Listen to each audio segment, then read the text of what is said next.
Breaking news tonight in the Nolan Wells investigation. Enhanced distress call audio bombshell.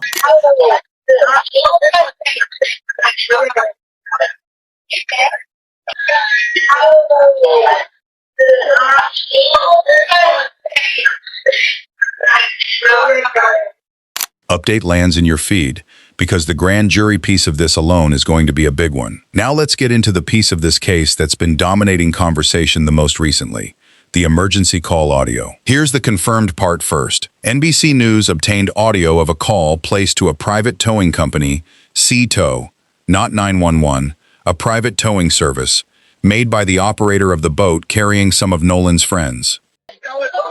SETO assistance, Vicky speaking. How can I help you? Hey, we're at the west tip of Horn, and our bilge pump stopped working. We're sinking. Can y'all please come? We have a membership. According to GPS data obtained by CBS News from the Mississippi Department of Marine Resources, that boat had left the dock around 9:56 that morning, arrived at Horn Island by roughly 11:14, and left the island again around 4:31 in the afternoon, about an hour and a half after Nolan was last reportedly seen with the group. The call was placed around 4 p.m.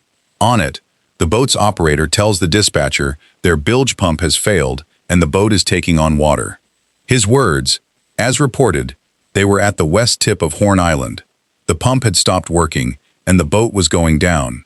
He asked for help. The call is, by every account, chaotic. The operator struggles to answer basic questions.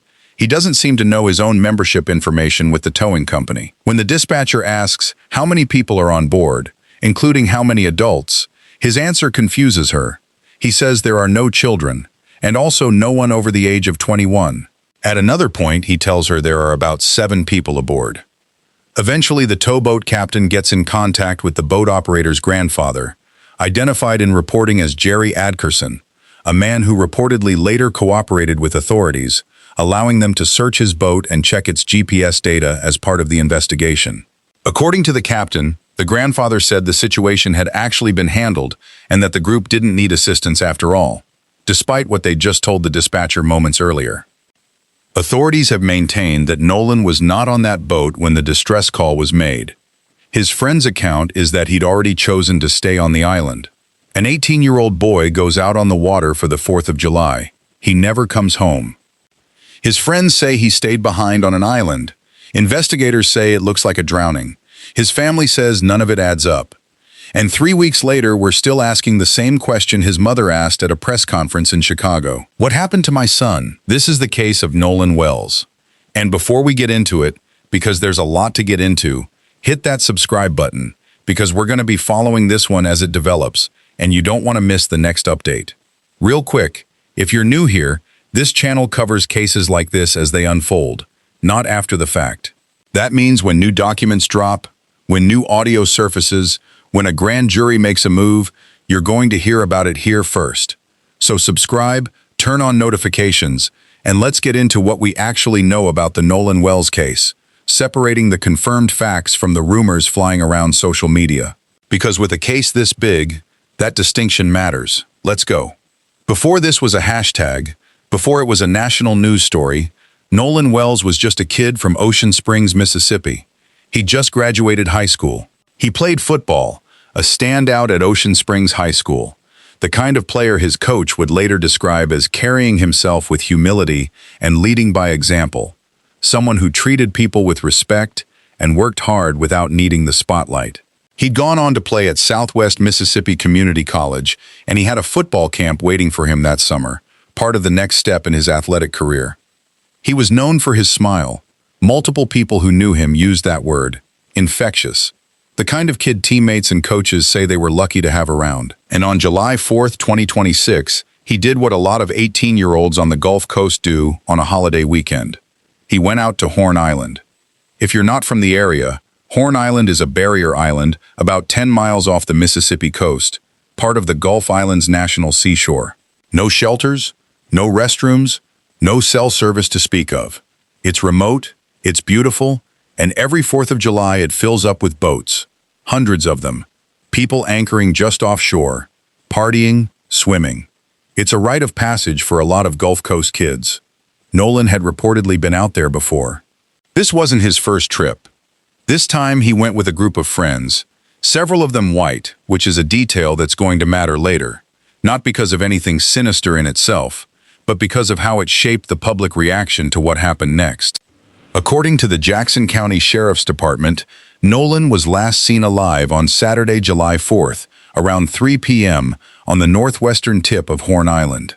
What happened in the hours after that is where things start to get complicated, and where a lot of the public's frustration with this case comes from. Investigators believe that at some point, Nolan became separated from the friends he arrived with. The working theory floated early on was that he may have left with a different boat, or a different group. But nobody has laid out, publicly, a clean and confirmed account of exactly when he was last with his friends, why he wasn't with them when they left the island, or what he did in the hours in between. His friend's story, the account that's been reported by multiple outlets, is that Nolan chose to stay behind on Horn Island when their boat headed back to the mainland. Not that he was left, not that he was lost, that he chose to stay. That single claim is the hinge the entire case swings on, because Nolan didn't have his phone with him. It was left behind on the boat. And that's one of the central questions that weeks later still doesn't have a clean answer. Why would an 18-year-old choose to stay alone, at dusk, on a remote barrier island, with no cell service, no supplies, and no way to call for help, without his phone? That night, Nolan didn't come home. His family reported him missing. What followed was a massive, multi-agency search effort. The Jackson County Sheriff's Department led it, alongside the Harrison County Sheriff's Department, the United States Coast Guard, and the Mississippi Department of Marine Resources. A command post was set up that same evening. Volunteer groups, including the United Cajun Navy, a nonprofit search and rescue organization well known on the Gulf Coast, joined in as well. For 2 days, they searched the water and the island. And on Monday, July 6th, at around 8:45 in the morning, a U.S. Park Service ranger found a body in the water along the shoreline near the island's western tip. The next day, Tuesday, the Jackson County coroner, Bruce Lind, confirmed through dental records that the body was Nolan Wells. An autopsy was performed that same day by the state medical examiner's office. Officials said at the time that results, including toxicology, could take a couple of weeks.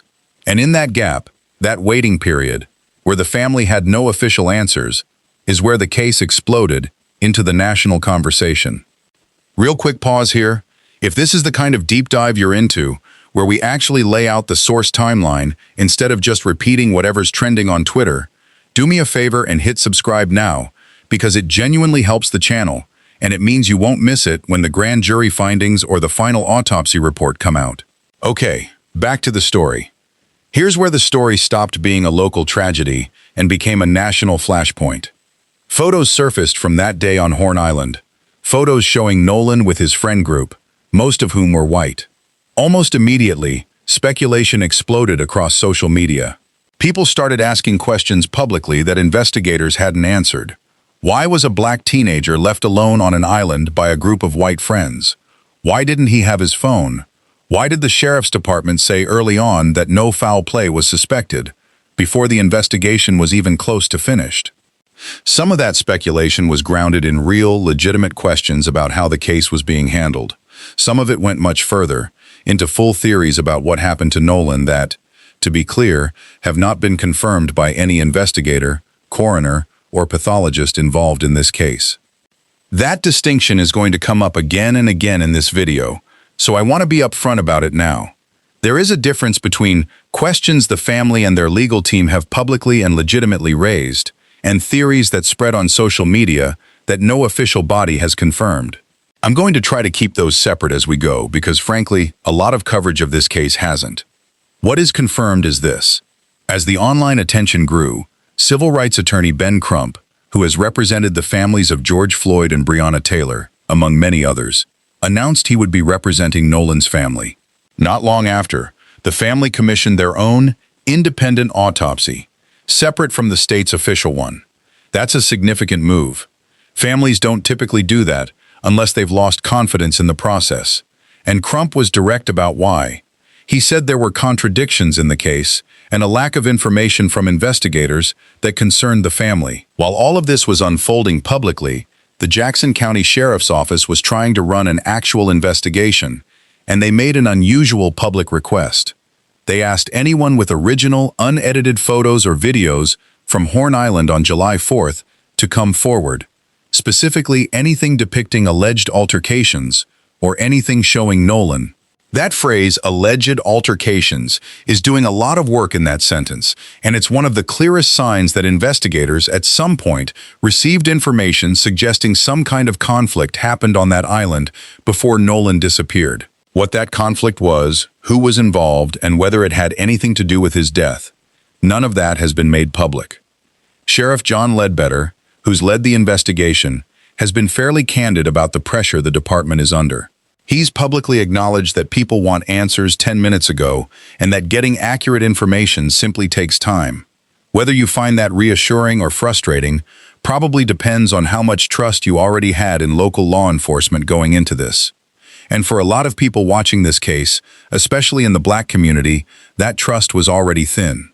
I want to spend a minute on Nolan's parents, Christine and Elmore Wansley, because it's easy in a case like this to get lost in timelines and forensic details and forget there are two people at the center of this who lost their son.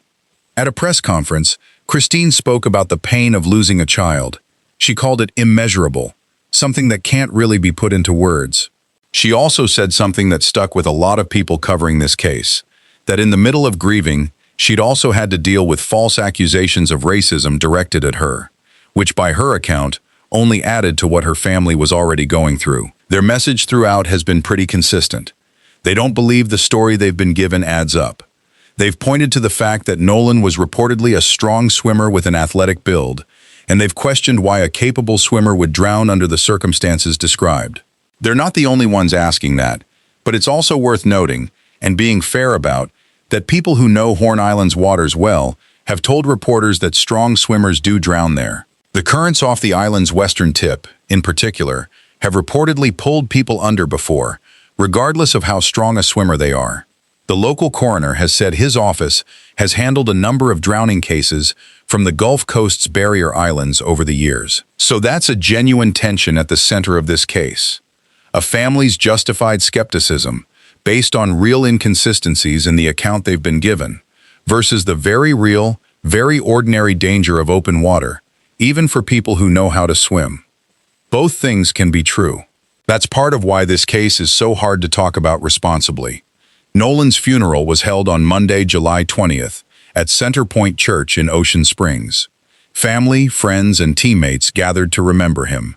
Photos from his life projected on a screen, his coach's words about his character read aloud.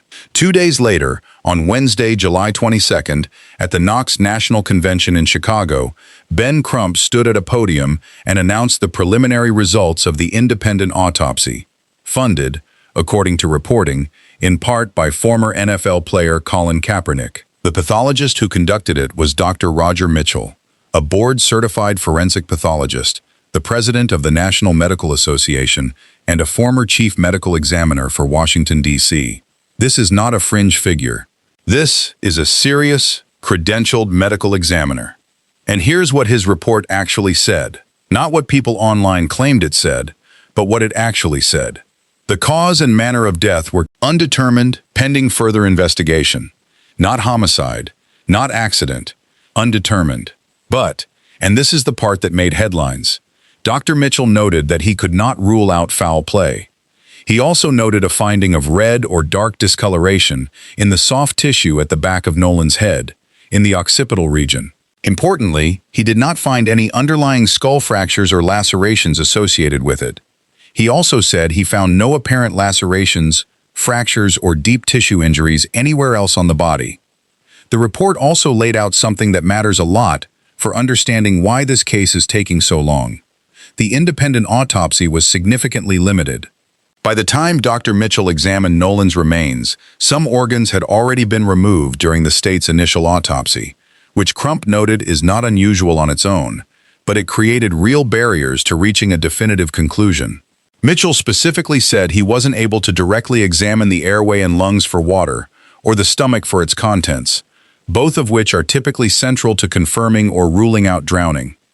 He also noted he didn't have access to certain neck structures and said that because of that, he could not rule out an injury to the neck as a contributing factor.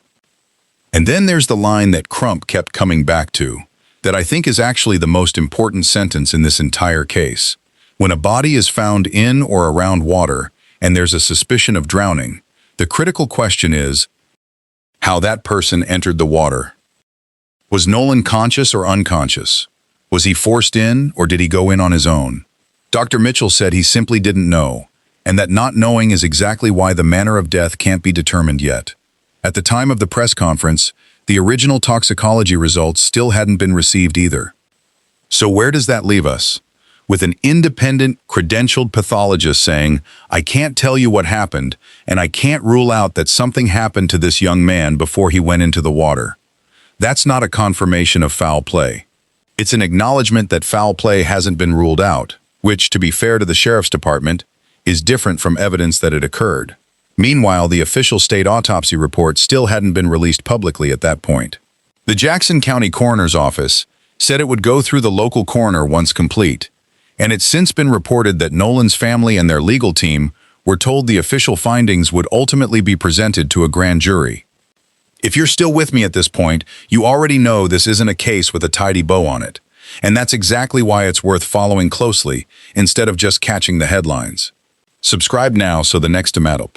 Now, here's where I want to slow down, because this is the part that's been spreading the fastest online, and it's also the part with the least confirmation behind it. Last week, an enhanced version of that same call started circulating. TMZ reported that once the audio was cleaned up, listeners online believed they could make out additional background voices.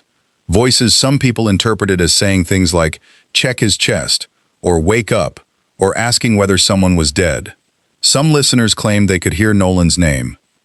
I want to be really direct with you about this. TMZ's own reporting states plainly that none of those interpretations have been officially confirmed.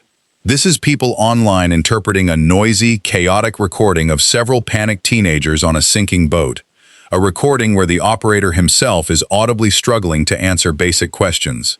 Enhanced audio of muffled background chatter is exactly the kind of thing where confirmation bias runs wild. Once you're told to listen for a specific phrase, it's very easy to start hearing it, whether or not it's actually there. So I'm going to tell you what's in that audio, and I'm going to tell you what people think might be in it. And I want you to keep that line clear in your own head, because it matters, especially because there are real people, private individuals, who are already facing intense public accusation over this, and none of them have been charged with anything. What's separately been reported from Nolan's friend Warren Hudson is a claim that during the moments before the boat left, one member of the friend group was frustrated, trying to get Nolan to leave with them, and was heard yelling for him to get on the boat. That's a claim from someone who was there. It's not the same as the background audio speculation, and it paints a picture that's arguably more mundane than the darker theories. A group of frustrated, maybe intoxicated teenagers, one of whom wouldn't get on a sinking boat, and their friends eventually leaving without him. Whether that's the full story or a small piece of a much larger one, nobody outside the investigation actually knows yet. Let's zoom out and talk about what investigators and the family still don't have, because honestly, the gaps in this case are as important as anything that's been found. The official state autopsy and toxicology report, still not fully public. Nolan's cell phone was reportedly recovered from the boat by his parents, and they've said they believe some messages may have been deleted before they got it back. Ben Crump has publicly called for investigators to examine the phones belonging to Nolan's friends as well, as part of the broader investigation. There's also been conflicting information about something as basic as what Nolan was wearing when his body was found. Authorities have said he was found in swim trunks. Crump has said the United Cajun Navy told the family something different, raising questions about that detail specifically. And underlying literally all of it, the core unanswered question, is simply this.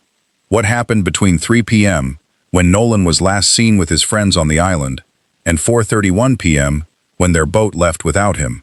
Nobody outside that group, and possibly not even everyone inside it, has given a full, clear, publicly confirmed account of that window.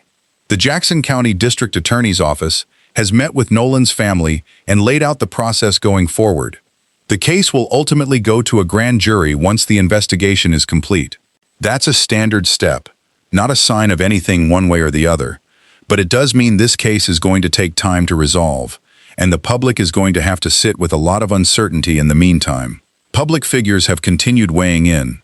Al Sharpton has pledged $50,000 through his National Action Network for information leading to answers in Nolan's death. Other high-profile voices, from Tyler Perry to Joy Reid, have spoken publicly about the case, mostly echoing the same core message: a family deserves real answers, and right now, they don't have them. So where does that leave us, as of this recording? Nolan Wells died sometime around, or shortly after, July 4th, 2026, on or near Horn Island, Mississippi. The official manner of death has not been publicly finalized. An independent, credentialed pathologist examined his remains and, due to real limitations in what was available to examine, could not determine a cause or manner of death, and specifically said he could not rule out foul play while also not confirming it. The state's official autopsy results are still pending public release and are expected to eventually go before a grand jury. His friends say he chose to stay behind on the island. His family and their legal team say the full story hasn't been told. Local investigators say they're working the case as thoroughly as they can, as fast as they can, and have asked the public for help filling in the gaps. And in the middle of all of it, online speculation has run well ahead of the actual evidence, sometimes raising legitimate, fair questions about how this case has been handled, and sometimes turning unconfirmed audio interpretations into certainty they simply don't have yet. I think the most honest thing I can tell you is this: we don't know what happened to Nolan Wells. Not fully. Nobody watching this video does, and frankly, based on what's actually been made public, it's not clear that investigators fully know yet either. What we do know is that a mother and father are still waiting for a real answer, and that the answer they eventually get needs to come from a completed, honest investigation, not from a comment section. If this case gets resolved, when the official autopsy drops, when the grand jury makes a decision, when anything concrete changes, I'll be covering it here with the same approach: sourced, timeline-based, and honest about what's confirmed versus what's still just speculation. If that's the kind of coverage you want more of, subscribe, drop a comment with what part of this case you think is most important, and I'll see you in the next one. Rest in peace, Nolan.